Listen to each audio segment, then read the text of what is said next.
From the moment he entered the movies, Charles Chaplin knew that he needed a total creative autonomy in order to make the kind of comedy of which he alone was capable.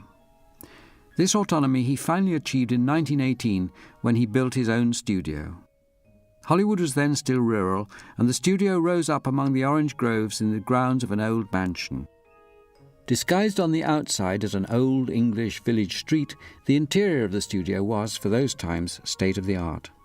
Chaplin celebrated his move by making an amusing little documentary, How to Make Movies, which showed the facilities and personnel of the studio and his own daily routine.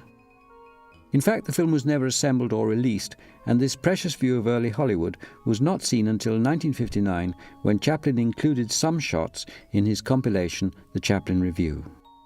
The films that Chaplin made in his own studio were a marked advance on any comedies made in Hollywood before. His films were generally longer and much more sophisticated in staging and construction. The first was A Dog's Life.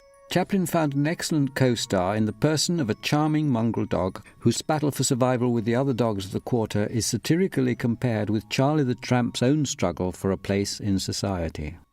Much of the action is centred on a low saloon where the heroine, played by Edna Purviance, works as a much-abused singer and hostess. Charlie's adventures with his canine friend and his confrontations with a pair of thieves provide some fine comedy business, but at the same time there is a background of realism in the depiction of the rough saloon and its denizens. In A Dog's Life, Chaplin is joined for the first time by his brother Sidney, who had shared his early struggles and helped him make his way on the variety theatres. An excellent comedian in his own right, Sidney plays the proprietor of the coffee stall which is victim to the pilfering of Charlie and his dog. An odd feature of A Dog's Life is that Chaplin has abandoned his usual cane, presumably because he needed his hand free to hold the dog's leash. The First World War was already raging when Chaplin opened his studio, and A Dog's Life was finished in a hurry so that Chaplin could do his war effort by embarking on a tour to sell Liberty bonds, persuading the public to buy investments that supported the war effort. His friends were nervous of his next project, a comedy about the war which was to become Shoulder Arms. Even Chaplin himself had momentary doubts about making comedy out of such a catastrophic event in human history. But with this film he proved definitively that there is only the thinnest division between comedy and tragedy. With great brilliance, Chaplin depicts the horrors of life at the front: mud, blood, hunger, vermin, longing for home, the waterlogged trenches, and the ever-imminent danger of a lethal bullet or grenade. All is seen through the distorting mirror of comedy.